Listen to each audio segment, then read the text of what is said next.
What's up, my geeks? Jeffrey Powers here from Geekazine, Think Magazine, Put in a Geek. Today we have Kira Shishkin, the CEO and founder of Informed, a news concierge for the age of misinformation overload. That's a lot to say there. So, Kira, how are you doing?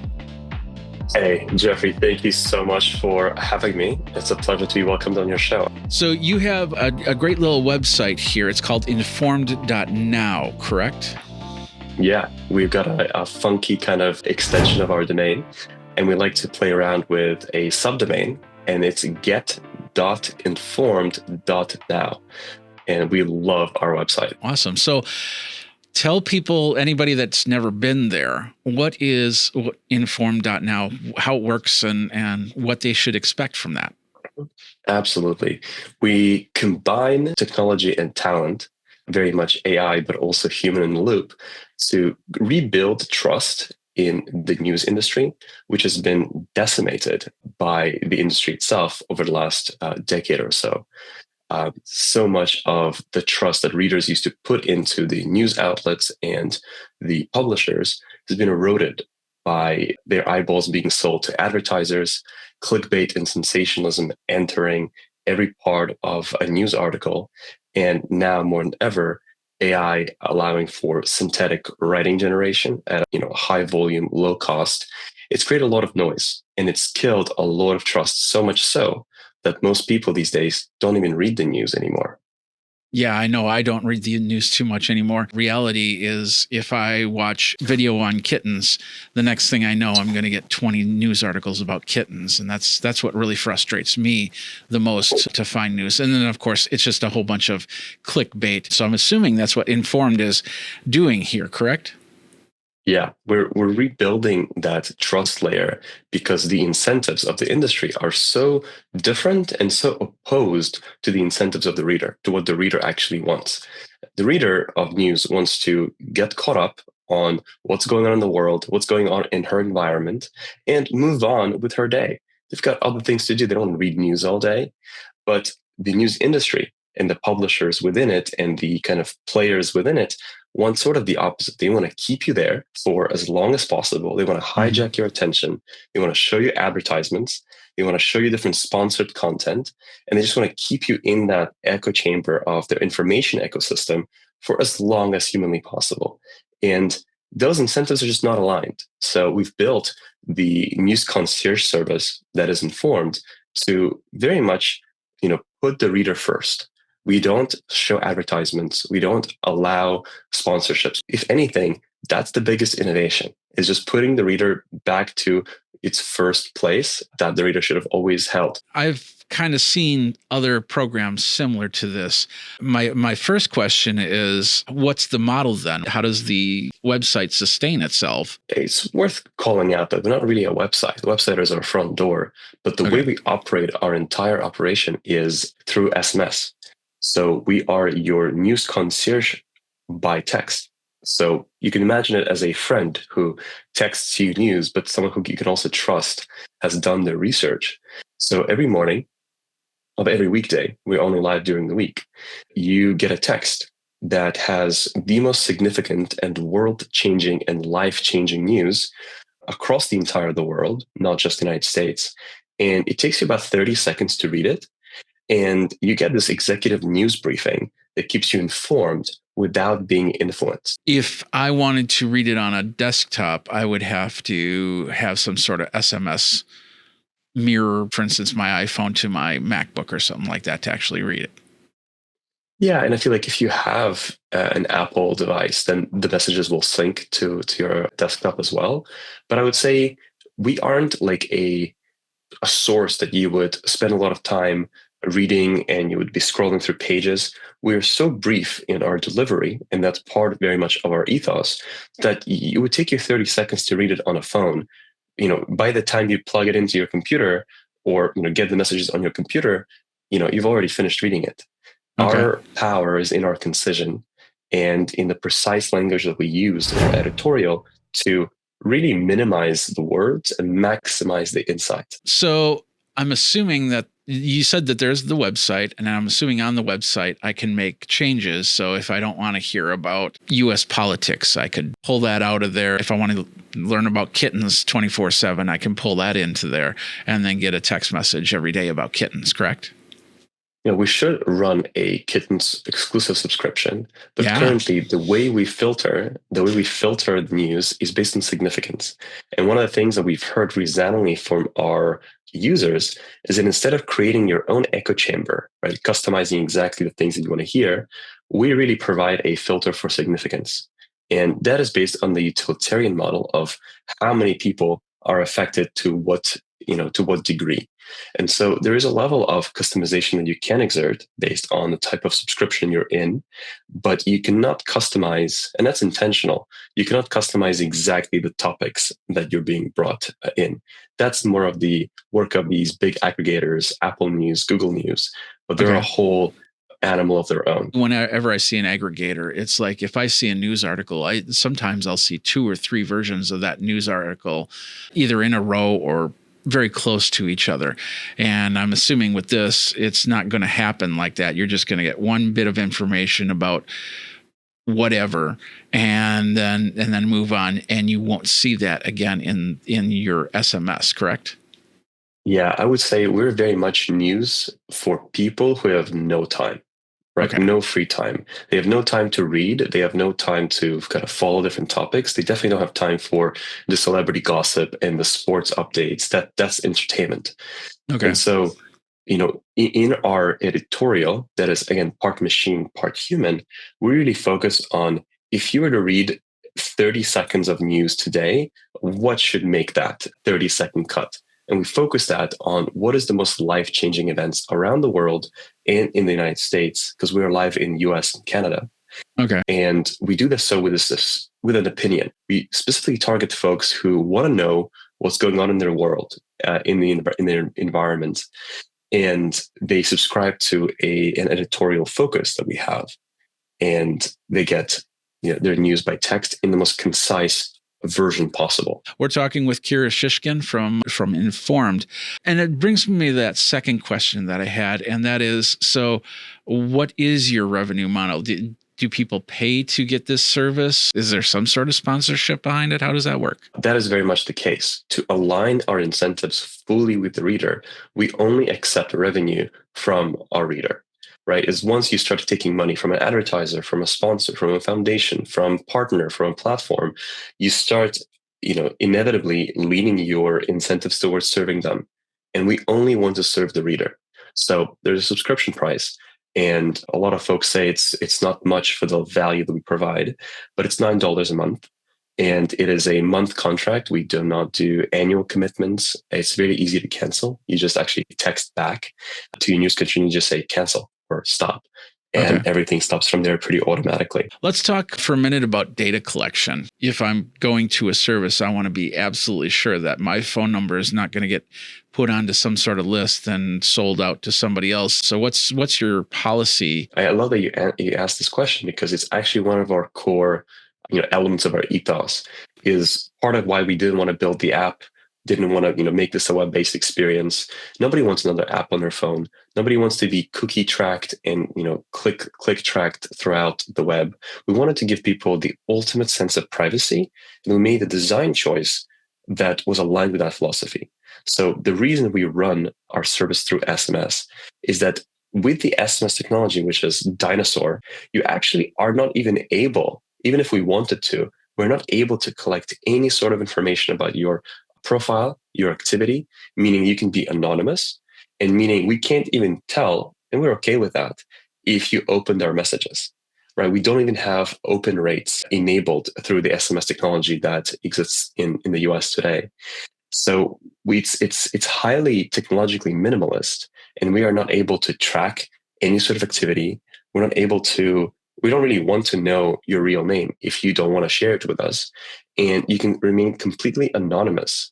And of course, to the question you asked earlier around the phone numbers, there is not even a bone in our bodies that thinks of selling data or even harvesting that data in any way for a resale or for some sort of, pawning it off to a partner. Not even close. Our whole ethos is complete privacy, so much so that we don't even track open rates. Very straightforward. You go to the website, you fill out all the forms, you pay the $9 a month, and then you set up for your SMS, and then the next day you start getting text messages of news stories that are easily readable. Precisely. And I would even say that it sounds so simple and so simplistic that, you'd think other people would be doing this, but we're the only company that is prioritizing concision and clarity and insight within the fewest words possible and in the most convenient delivery of information. Nobody out there is doing this. If I wanted to cancel, all I have to do is SMS cancel to you. Are there any other commands like pause, or if, like, let's say I'm going on vacation or something like that? I would like to boast this two-way conversation feature. And that, I think, is really core to our service, is that it's not just a one-way communication, that you're just on one end receiving these messages. You're getting the core in most of the value. And that's most of our users actually don't always talk back to us. But you can, and we fully enable that and empower that conversation. So if you want to text back and say, hey, I like this news item, can I get more context about like bullet point number 4? Or you have a follow-up question. Or you even want to send, you want to receive these texts at a different time. Say, hey, can I actually get these not at 6 a.m., but at 10 a.m.?